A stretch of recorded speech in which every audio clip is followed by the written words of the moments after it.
Welcome to Mastering Your World Through Frequencies. In this episode, there's an introduction, an interview, and most importantly, at the end, a group frequency calibration where the frequency work happens and change is catalyzed. Enjoy. Hi everyone, this is Karen Cheong and I'm here with my co-host Tia Hendrickson. Regardless of how long you've been doing frequency work, it's essential to understand and master the basics so your foundation continues to get broader and stronger to support growth and acceleration.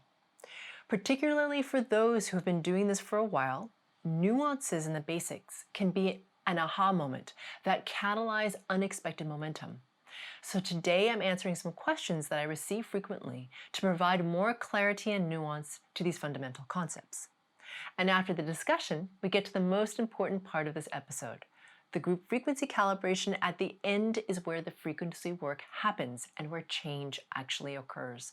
So be sure to listen to that. Without releasing distortion patterns targeted by the GFC, the change you want will be more difficult to attain because you haven't addressed the root of the issue. So let's get going. Okay, Karen, so we've had some questions come in, and I think these are really important to address for new people and for non-new people. So do you mind if I read you some of these questions? Please, yeah. Okay, so the first one is, they're asking, why do some distortion patterns only show up later, referring to people's sessions with you? Why do you uncover certain distortion patterns later and not in the beginning? Yeah. That's a really good question. And the reason that happens is you have to kind of understand how distortion patterns work. Okay. So one perspective is that they're kind of like layers to an onion, right? So that as you clear more of these layers, you get more momentum and more of them clear. And we don't all have the same layers to our onion. So for example, for me, scarcity may have more layers than relationship. Gotcha. And for you, it may be the opposite, right? So the number of layers that you encounter or that I encounter for each separate thing that we're charged on is different, okay, because we're different people. So that's one thing. The other thing too is that you have to know that distortion patterns, I just explained it in layers. They're also at the same time like a bowl of spaghetti.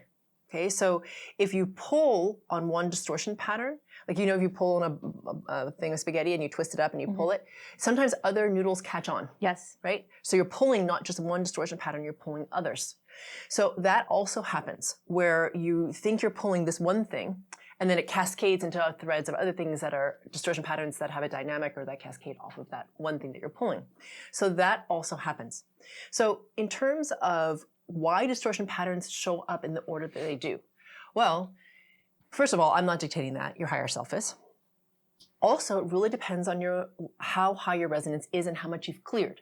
So at the beginning, you have a ton to clear, right? So you're just like trying to like clear the slate to some degree, right? To get some kind of clarity, to get some kind of momentum. Also, some distortion patterns need more momentum from us in order to clear them, meaning they're deeper, stickier, harder for us to release. And if you're bogged down with a whole crap ton of distortion patterns, you don't have enough momentum to release the whole horrible, sticky, old stuff that's really tying you down sometimes. And you have to clarify enough. Your resonance has to be high enough. You'll be like, aha, I can release that now. Yeah, I can release that now. Yeah, so that makes sense in terms of a lot of healing modalities, I would think, especially acupuncture. As an acupuncturist, we see, like, if someone comes in for the first time, there's a lot of crud, like, you don't even know where to begin sometimes. So you just start with, like, just clearing off the crud on the top layer, you know? And then each time they come, you see, oh, it's actually this, which is tied to this. So similar thing. Yeah. Okay, cool. Thank you. So the second question kind of has to do with what you just said. They asked, why do we raise our frequency resonance at the beginning of GFCs? Yeah. So kind of like you said. Yeah. So if any of you have done GFCs, and Tia has done many, so you will have heard me say something like, and now we're going to raise our frequency resonance. And this is one of the most important things we do. Okay, so the reason we're doing that is because in order to have the most momentum to clear more stuff, it really depends on how high your frequency resonance is. It really, all this work comes down to how high is your frequency resonance. Because that dictates the speed of everything. The momentum is the key. Okay. Exactly. Yeah. And it dictates not only the speed, but the efficiency of it. It's kind of like having a really sharp knife, right? That's moving really fast. Okay. So just think like if you're cutting through something that's really tough, if your knife is, if you don't have a lot of momentum behind it and it's really dull, you can't cut through that thing. But if that knife is super sharp and you're like whacking it, it's going to go further through that thing that's really hard to cut through. Yes. It's similar. Okay. So you need to have your frequency resonance go up in order to address these stickier, heavier distortion patterns, or to even clear more of them, right? Those layers of the onion. More efficiently. Yeah, more efficiently. And the really important thing to note actually is that at the beginning, of that little process, I always say something like, okay, let's go ahead and ask ourselves the question, how can I become even more aware of my connection to pure source? Why are you asking that? The reason you're asking that is because that initiates your own momentum, meaning your higher self responds to that question, whether you're consciously aware of that or not, by increasing your own frequency resonance. That's really important because this is not about creating, or at least for me, this is not about creating a codependent relationship on Karen.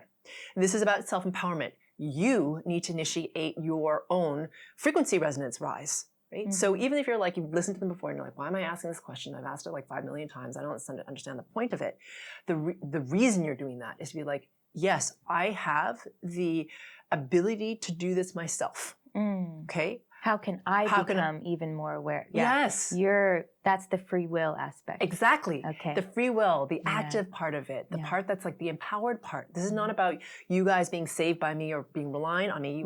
You are to some degree a little bit for now. But once you clear, right, you'll start to feel more empowered yourself. Right. Okay. And my very strong belief, and I'm starting to see this already in clients, you guys can, when you get to a certain point, start to clear your own stuff. I was just going to ask that. Yeah. Yeah. You don't need me to do that for you. It's just in the beginning, the training wheels. Yeah, exactly. Yeah. And when you get to a certain level of frequency resonance, so what I'm seeing with some clients is they're starting to be able to on their own. Now, can they name what everything is? Not necessarily. Is it important? No, not really. I mean, do you really need to care what the garbage is called in order to like get rid of it? No. Get rid of it. Just get rid of it. I mean, who cares what it is, right? Just release it. You don't look through your garbage before you throw it away. Yeah, you're just like, that's an old can of whatever. Yeah. And then reminisce on the can. No. Just get rid of the thing. Yeah. Exactly. Okay. So similar. Okay. Right? And so we're getting to that point where consciousness is rising. More and more people are doing the work. You guys, your resonance is coming up. Again, it's about self-empowerment. Because ultimately, what is frequency work about? Okay, at least from my perspective. There's a greater ripple effect than just ourselves, right? So yes, we're doing it for us to raise our frequency resonance. Absolutely. Okay. It's important that we take that stance because to take that, claim that sovereignty as co-creator, to know that we're worthy of it. This is our divine birthright. Okay. This is who we are. We are infinite, indestructible consciousness. It's not about deservingness. You just are it. Okay. And once we claim that and your resonance rises, there's a massive ripple effect out. Family, friends, community, humanity, the oneness. So really all this work, yes, it's about us, and it is also about catalyzing the greater good and for consciousness to rise generally. So that's really what it's all about. Beautiful. Yeah. Yeah, it's like stepping into your highest light is not only for you, it affects everyone around you and even people that aren't physically around you. Yeah. Right? Totally. Because since we're all connected in that way. Exactly. Yeah. And so you enable the possibility for someone else to rise because you hold that possibility in your beingness. You don't have to like get out there on a milk crate and proclaim anything. It's not about that. Yeah. It simply has to do with your frequency resonance because it provides a possibility in the field for someone else to entrain to. So that's just a side note for those people pleasers out there. That's a way you can please people. Yeah. Is actually by doing your own work. Totally. You don't have to, some people want to give and give and give and focus all on that. Focus on yourself. Like, don't save the whales, save yourself. Yeah, totally. And raise your frequency resonance because ultimately, when we all go into that higher level of consciousness, we won't be doing jerky things to our planet, to the whales, to the Amazon, to whatever you're trying to save. That's how you change all those kinds of things. That's right. Because consciousness rises. Yeah. Very cool. Thank you. Yeah. Ooh. Okay, so similar to the GFC's previous questions, why do we imagine and become aware of the brilliance within ourselves at the beginning of the GSC? So you kind of touched on it, but Yeah. That specifically when you say notice the brilliance, you Yeah. can feel it, sense it, whatever. Why do we do that in the beginning? Yeah.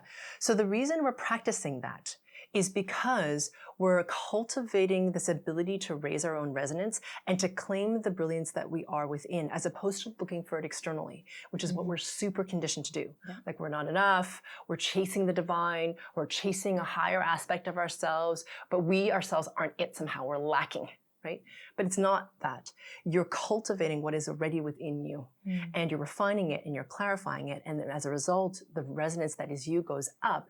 And soon what happens is that people start to experience that in their, everyday reality. Well, you'll have these moments of this expanded sense of awareness, of this incredible gratitude for all of life. This incredible, almost like you savor the exquisiteness of what is. It's almost so beautiful, it can make you almost cry, because you're just like, wow, I get to experience this. It's and amazing. it comes from within. It comes from within. It's not out there. It's in here. So by doing that, and most people don't do that. We're so conditioned to seek outside, to externally reference. But really it's about cultivating self, right? Getting strong within self, internally complete, and recognizing that brilliance is you. And there's so much like pain around this because we don't see the brilliance of ourselves. And so that's why we do that. To really cultivate that, to know that that's within. Is that part of like the veil of forgetting you mentioned? Yes. We come here as spirit into embodiment, and we agree to this veil of forgetting our brilliance. Yeah. So that we can relearn it again. Yeah, to transcend. Yeah. Yeah, to transcend and to realize that we are that brilliance. Yes, we are humanness also. It's not about negating the humanness, right? Because your humanness is beautiful also, and you can learn a lot from it. And it's in the transcending of that just identification through the ego mind or the small s self to go into that big S self, that you have that expansion and cultivate both and be able to ultimately like seamlessly move between the two or have awareness of both.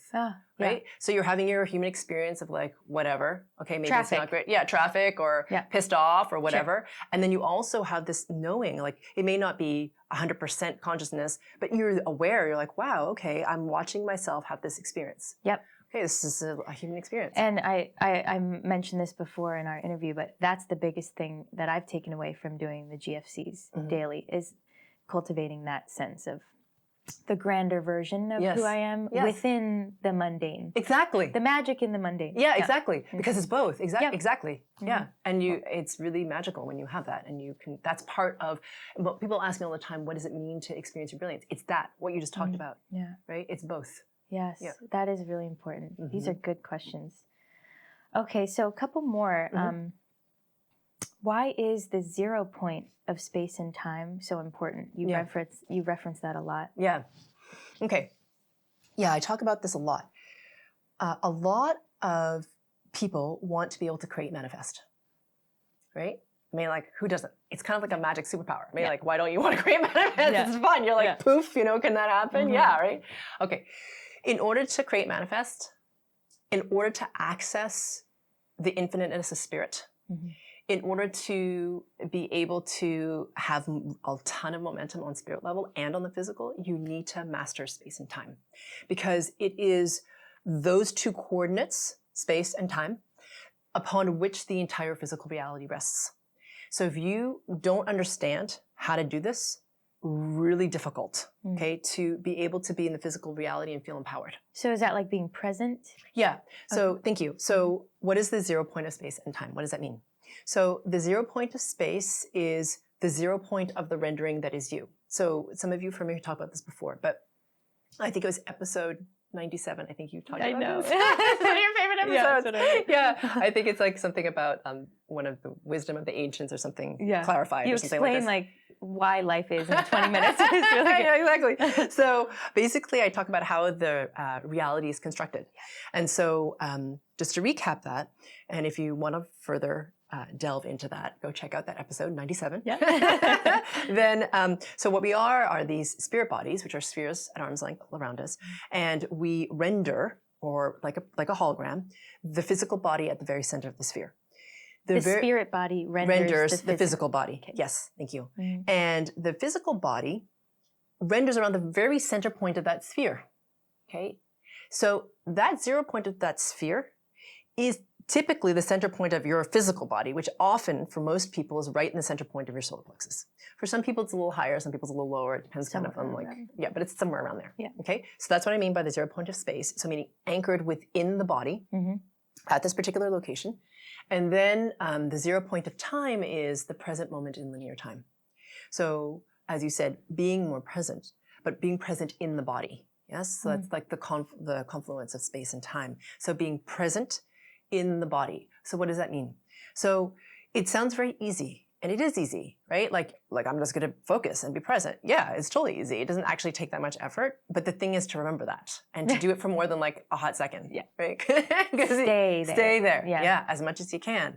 So the more that you are in that present moment, aware of your body, being in the body, being aware of your surroundings, all of that cultivates the being in the 0 point of space and time, which then opens the door for access to the eternal now, which requires a rise in vibrational level, okay?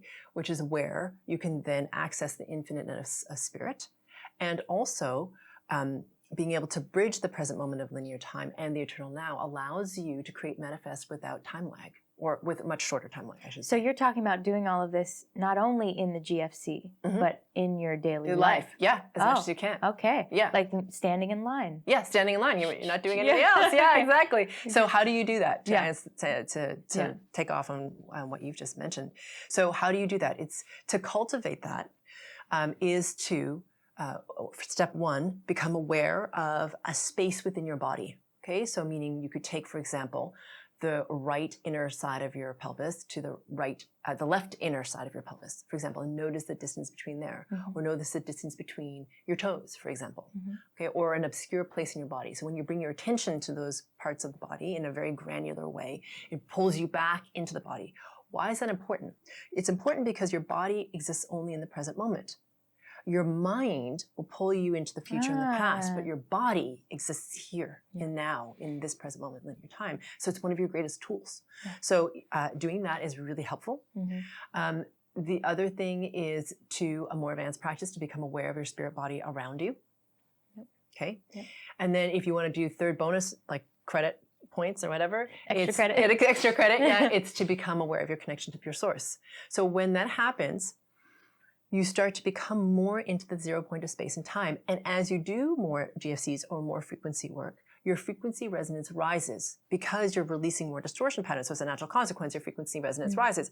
It's easier for you to step or be in more states of presence because your resonance is higher. You don't have as much mind chatter. You're more distanced from your thoughts and emotions. So therefore, you can be more in the 0 point of space and time more often. You also are aware when you're not in it. Yes. Yeah. It's funny when people start, they're not even aware that they're not in it. I'm like, oh yeah, you're kind of like, you're scattered all over the place. You're overwhelmed. You're kind of like, you know what I mean? You can't function very well. That's because you're not in the 0 point of space and time often. But once you know what it feels like to be in the 0 point of space and time. You know when you're off, you know and you can get back even quicker. Exactly. Yeah, very cool. Yeah. So being in the 0 point of space and time is really about mastery, not only of the reality, but mastery of self. So it's really foundational and the key to acceleration on the spirit level. Okay, thank you. Very cool. Yeah. So the next question is probably a little similar. They were asking, why is coherence very important? Yeah. So coherence is really important because it's like it's kind of like the thing that can ground frequency work. So you and I have talked about before this idea of the piano, right? Being shoved out into the garden. It's really old. It's out of tune. The lid falls off. Pine sap drips onto the strings, gunks up the strings. So even if you press the piano key, no sound comes out. So cleaning off the piano strings is like frequency work and releasing the distortion patterns. But putting the piano in tune is what is coherence, right? That's when you create beautiful music. So coherence is important in terms of bringing into the physical and smoothing that process out even more. So it really allows for the whole system, physical and spirit, to come into alignment, into harmony. So you have more of that synchronicity, that magic, the right things come in at the right time. Things are provided for you without you even really asking for them. You don't have to search out, things come to you. It's easier, more fluid way of living. Exactly. Which is in your morning meditation, by the way. Okay. Yeah. Cool. So people can get into coherence that way. Yeah. Yeah. Yeah. So what Tia's referring to is the GFC called morning meditation, setting the tone of your day. Yeah. Yeah. Okay. So, yeah. Thank you. Cool. There's another question that I actually have, or two. Yeah. So for the listeners, I'm actually wondering if this is important. So I've noticed in my life, when I play your GFCs aloud, and not just in my headphones, but aloud, and my 1-year-old, and when she was younger as well, hears them, I noticed a significant impact on her, even as a baby. So wondering if this is something that people can do. Also, I'll tell you what the impact was. So she, maybe she's laying there and it has trouble falling asleep for her nap or whatnot. I'll play the GFC and she'll instantly down, like fall asleep, and for a deeper, longer sleep. Yeah. Which is great. I also noticed that when she wakes up, I'm not just saying this, she wakes up and she's happier. Yeah. Yeah. She's just like, good. More giggly, a little lighter. Like it's very, very palpable. And I also noticed when you clear, you're going, when you do your thing, she kind of does this little shake after most of them. And I started watching and I'm like, okay, this is not just coincidence. Like something's happening. So is this helpful to play aloud for pets or kids or whatever? Yeah, it totally is. Because especially with babies, they are super, they're not that long in the physical world. They're still, a number of them still remember that space of the disembodied, of being connected into that spirit realm. So when they feel or perceive the frequency work, it's like, it's kind of like this state of like, okay, like a little home, this is not the embodiment. They're closer to that sort of state, as opposed to having been in the embodiment for a long time, picking up all the distortion patterns, etc. Yeah. And so when she's shaking it off, she's literally shaking off distortion patterns. And adults do this too. So a lot of times, a lot of you, when you get higher in your frequency resonance, you will start to detox through your sleep.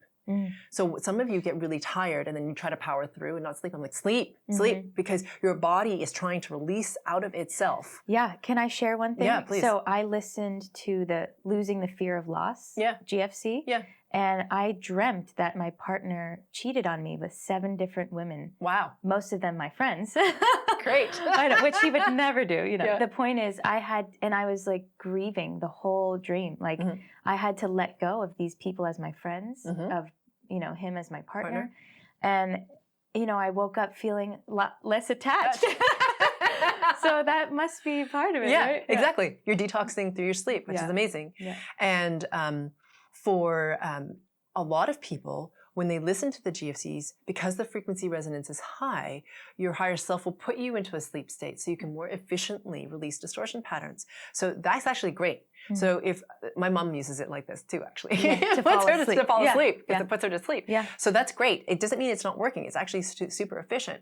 So yes, it's super beneficial to play in the background for kids, because it doesn't matter that they're consciously aware of it. It doesn't matter that they understand. Right. I actually just gave a session the other day to an 11-year-old. She was fantastic.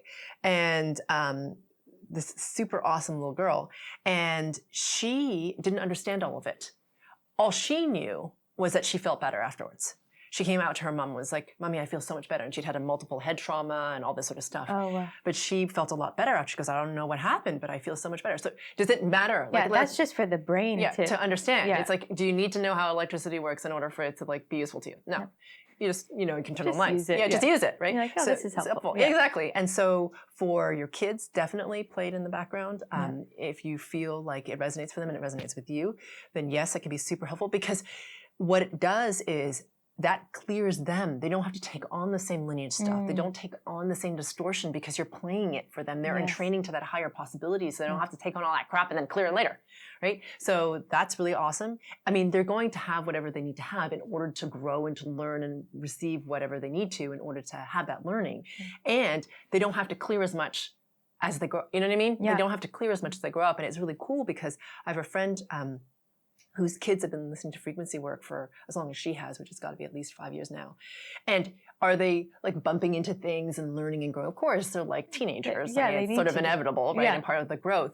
But I'm telling you, these kids, you're just like, holy crap. Like cow, they're like so much more grounded and more stable than their peers. They can tell BS like super fast. Yes. They are not controllable. Okay, not in a, because they're out of hand or not, you know what I mean? They're not acting out. But when someone tells them they have to do something, they're like, okay, well, why is it that you're asking me to do this? And you know what I mean? It's not like punkish. It's not like a rebellion, but it's a questioning that actually seems more wise and of somebody of a greater age than they are. But they already have that because they don't have the same distortional crap that most of us do that we have to clear because they've already done it for this time. Yeah, and so that is helpful. Yeah, it is totally helpful. And pets love it because they're just like, hello, frequency. I like frequency. They don't know why. They want to gravitate to us. Oh, that's my other question is how, you know, the volume, can it be super, super low or should it be a certain, you know? Yeah.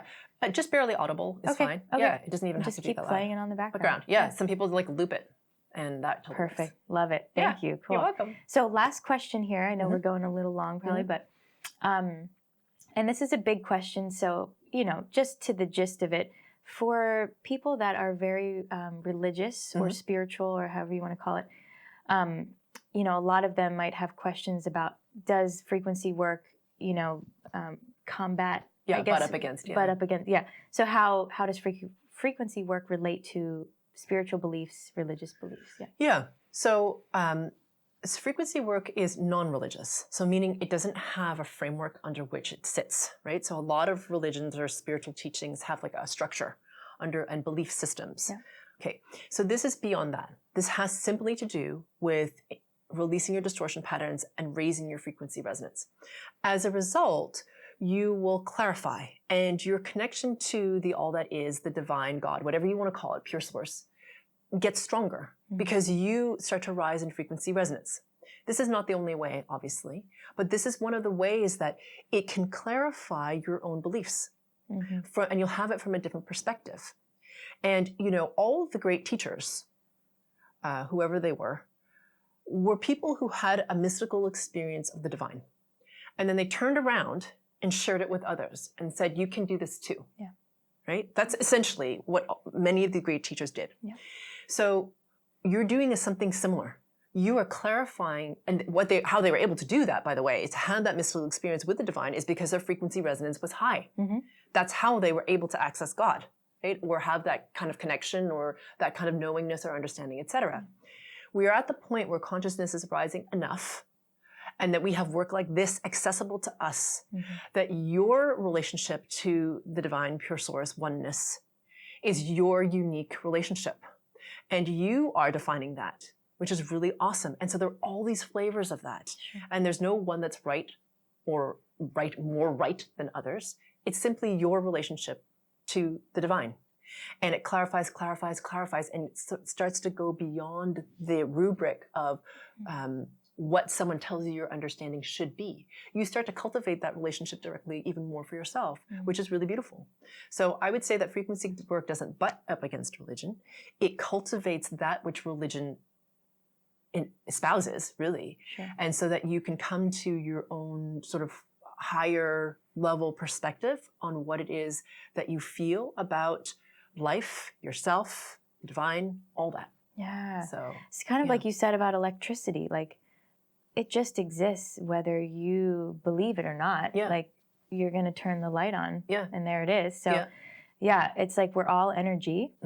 Everything living is energy, and you're just clarifying that energy. Doesn't matter what label you put on it. Okay. Yeah, it's not important. Perfect. Thank you, Karen. I'm sure we'll have more questions down the road. But appreciate you. Thank you. Thank you. So we're about to start the group frequency calibration, where we actually do the frequency work and where change is catalyzed. To get to the GFC, click on the square that'll appear to the right or the link in the description below. Because I'm working on frequency level, GFCs are not like regular meditations. Many people go into a somewhat altered state, so please don't drive while listening to this. It's time to bring in a new experience, a new consciousness, and a new world. Let's rise together.